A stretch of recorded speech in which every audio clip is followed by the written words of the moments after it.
Thank you all very much for having me here today, and I'd love to thank Team in Training and Nike for asking me to do this. I'm so absolutely thrilled to be here with you all this evening and to share my story with you. So I suppose you all know this by now, since you're about to do a half marathon tomorrow, but 26.2 miles is called a marathon because that's how far the Greek soldier Phidippides ran from the Battle of Marathon to Athens. Now, thankfully, we'll only be covering half that distance tomorrow. But like Phidippides, I've been on a journey, much like all of you. It was a marathon of sorts. My marathon began in the fall of 2008. I had just begun my master's in epidemiology, and I was working half-time. I was tired all the time, sick, exhausted, just like every other grad student, right? Turns out, not so much. Finally, when I looked in the mirror and I saw how red my tonsils were, I decided it was probably time to go see my doctor. So I made his first appointment the next morning, 10 a.m. And after examining me, he stepped back and said that I probably had mono, but I should go get a blood test right away just to confirm. So I did. And by 7 o'clock that night, he was knocking on my door to tell me that I had cancer. I had acute myelogenous leukemia. By 10 p.m. that night, I was admitted to Roswell Park Cancer Institute, where I would stay for a month. And by midnight, I was choking down chemotherapy pills. So in 12 hours, my life had changed very drastically. The month that followed was arduous and painful, but I left the hospital in remission. And I started outpatient chemotherapy and began to move forward. My cousin Carrie Ann, an avid runner, found out about Team in Training and began training for the Buffalo Half Marathon that spring. She, along with my sister Christiana, infected my family with the Team in Training bug. And as I continued down my path of outpatient chemotherapy, 13 family members started their journey training for the Disney Half Marathon for January of 2010.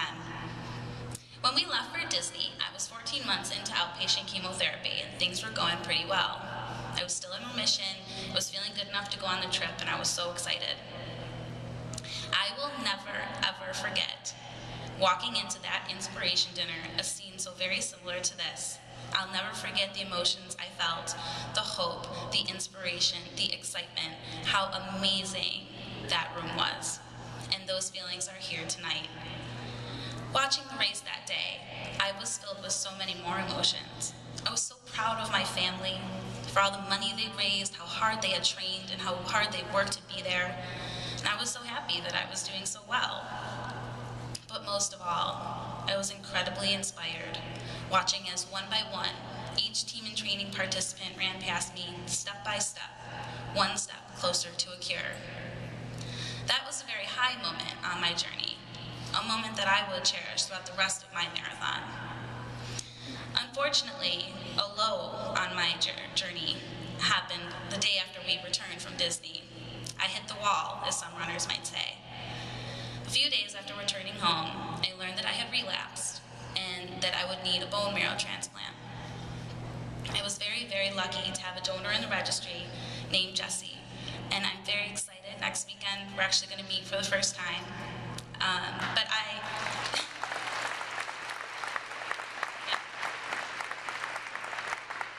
So she was brave enough to donate her cells to me. I received my transplant on March 26, 2010, so just over 3 years ago. And I carried those emotions that I felt at Disney, at the inspiration dinner, and at the race with me through that time. The second time around, everything was a little bit worse, and the emotions that I felt that day, I would just conjure those up, and it would just get me through any sort of toughness I had to face that day. And it's been an even more complicated and rough journey recovering from transplant. I battled chronic graft-versus-host disease for a little while, and I've been learning more about myself and my body every single day, but I'm here. And today, my finish line's in sight. I've started a new job. I just defended my master's thesis. I'll be starting my PhD in the fall. I'm getting married this summer, and I am extremely, that always gets people's attention. More importantly, I am extremely proud to say that tomorrow morning, I will be running alongside all of you in the inaugural Nike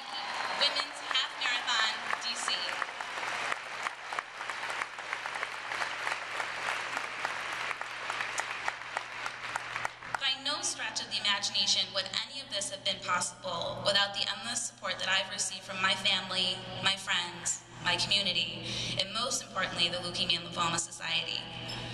I mentioned that a large number of my family and friends are TNT alumni, and they will be running with me tomorrow. My family really found a new home in Team in Training. I think that when I got sick, so much was out of their hands. They couldn't control the situation whatsoever. But I think TNT provided a nice outlet for them because fundraising was something they could control. They could make a difference, they could give back, and they could help to move forward. And they found a new home in Team in Training. They found a new home in our local chapter. They've really become a second family to us. The coaches and staff have been amazing, and I'm sure you've all had the same experience with your chapters. This year, our chapter actually lost one of its longtime coaches and friends, Sheila. She volunteered for over 10 years, and I'm not kidding when I say that at the age of, I think, 70-something, she ran endless marathons. But in true TNT spirit, the Team Sheila was formed and has raised almost $40,000, and that is what makes TNT and LLS so incredible. That's what makes all of you so incredible, because we rise from the ashes, we create and inspire something new, and we keep moving forward. Without Leukemia and Lymphoma Society, I certainly would not be here today. They fund patient care and access programs that helped myself and my family in our time of need. They also fund critical life-saving research, which you heard a little bit about earlier. After I relapsed, I was resistant to a lot of chemotherapies. And in order to do the transplant, I needed to achieve remission again.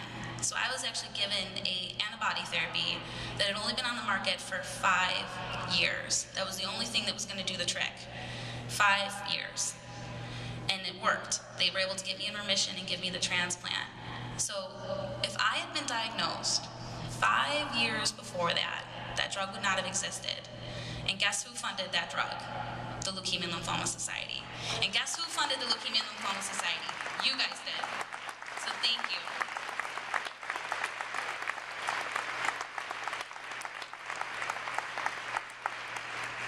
And the Leukemia and Lymphoma Society also works very hard to fund research to help develop better cures. Obviously, I and my fellow survivors have gone through a lot, and LLS is funding research to ensure that not only are we finding cures for people, but that they're the safest, the least side effects, to go on and lead the best quality of life that those patients can. And actually, yesterday, shortly after arriving here, I found out that technically I'm a cancer survivor ×2. My doctor called me to tell me I have a small basal cell skin cancer that we need to take care of as soon as I get back. Having the radiation and the chemotherapy leading up to my transplant puts me at extremely high risk for these skin cancers, other skin cancers, heart disease, thyroid disease, bone disease, basically anything I'm a high-risk patient for now. And LLS is working very, very hard to find new cures, find better cures that would make that not even a concern. I personally am looking forward to the day where fighting one cancer doesn't mean that I'm fighting 10 other cancers.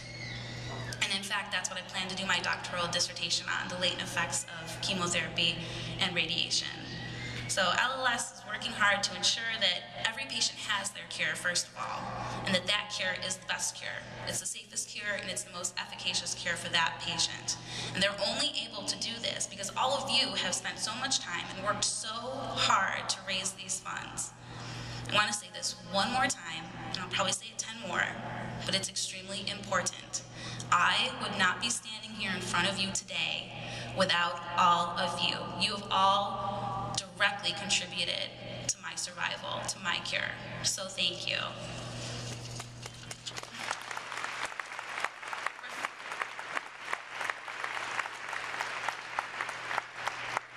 Reflecting on my journey, one thing has become clear to me over time. I don't think that I ever thought I couldn't do it. And now that's not to say that I wasn't scared or even terrified, or that I didn't worry constantly, because my family will tell you that's absolutely true. But looking back on my actions and my words, I think that somewhere inside of myself, I knew that the only outcome was survival. That was it. That was the option. And honestly, I don't think it ever occurred to me at the time that I could die. The things I worried about were losing my hair, was how bad the mouth sores hurt, getting more infusions, and things like infertility. Those were the things that I cried about. Those were the things that made me so upset.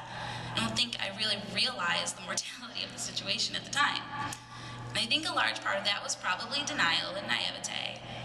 But I think that a huge part of that was that some small little area in my brain and in my heart knew that I could do this, that it'd be fine, that I could overcome this, that I could survive. I think it was just enough to just develop my subconscious into this attitude of, we're good, we've got this, we're fine. Now, I know some of you are old pros, that you've done this before, you're feeling good, you're excited, and I don't need to remind you that you can do it. But the rest of us are kind of new to this endurance game, and we've spent the better part of the past 4 months worrying while we were training. So I'm here to tell you that you can do this, and that you have that small little section of your brain and your heart that knows you can. You all had the audacity to sign up for this little venture, so there's definitely a part of you that knows that you can do it. So dig deep and find that little part of your brain that's so arrogant that it knows it's going to finish tomorrow and it knows it's going to be great. And just channel that tomorrow and remember that you know you can do this. You signed up for a reason because you could do it and you'll be fine. We also, everyone here has a story. Everyone here has a story that made you sign up. Someone you know, someone you've met has been affected by blood cancer, and we all have a handful of people that have been affected by cancers in general. And I'm sure throughout this weekend alone, you've met so many people that had so many inspiring stories. And in fact, I'd love for you all to just do something quickly for me right now. I'd like you to just take a look around the room, if you haven't done so already.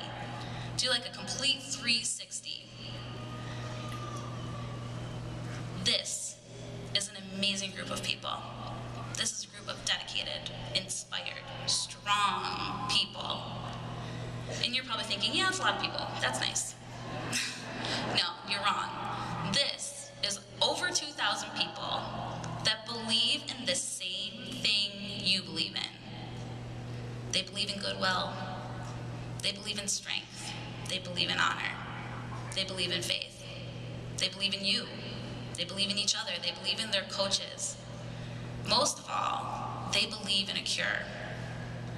They believe in the same thing you believe in, and they are fighting for the same thing I'm fighting for the same thing you're fighting for. We're all here because we believe in a cure for blood cancers. We're all here to fight for that cure, and tomorrow we're going to stay one step closer to that cure. So whether you know it or not, you and all of your predecessors have fought for me and every other patient. And by now you've written the names of some of these patients on the back of your jerseys. So think of them tomorrow when it gets tough. Think of this room, think of those patients, those we've lost, those that we honor, and those that are running alongside you. Think of their courage, think of all they've had to endure, and remind yourself, if I can just take that next step, then I can take the one after that. And just remind yourself that that's what they said to themselves throughout treatment. If I can just take this treatment, and then I'll get to the next one. Just remind yourself of the courage that they've shown you, and remind yourself that you're inspiring them as well. Remember this room of fighters. Remember me, remember the survivors you've met, the survivors you've heard about. Remember those we've lost. And remember that every step you take tomorrow, you've earned. And with each step, you are bringing us one step closer to what we desire most, a cure. And if all that won't work, gently remind yourself that a very cute ROTC boy is waiting for you with a Tiffany's necklace.